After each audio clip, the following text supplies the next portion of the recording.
Have you ever scrolled through your phone, wanting to call someone to hang out, but realizing you don't really know who? You're not alone. Loneliness is one of the biggest hidden problems of our time, worse now than ever. Even though we're connected 24/7, many people have fewer close friends than they need. Friends aren't just for fun. They're the secret foundation of happiness, self-esteem, and even physical health. Without them, life feels emptier, and studies show it can even shorten your lifespan. So why is making friends so hard today? Because we don't prioritize it.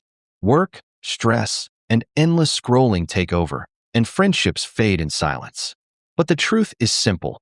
Friendship grows when we spend real time together, share moments, and show genuine care. The good news? It's never too late. Whether you join a club, revive an old connection, or simply reach out with a small invitation, you can spark something that changes your life. One text, one conversation, one moment of courage could create a bond that lasts forever. Because in the end, friends aren't just people we know. They're the ones who make life brighter, lighter, and worth living. Globe showing Europe, Africa, Blue Heart.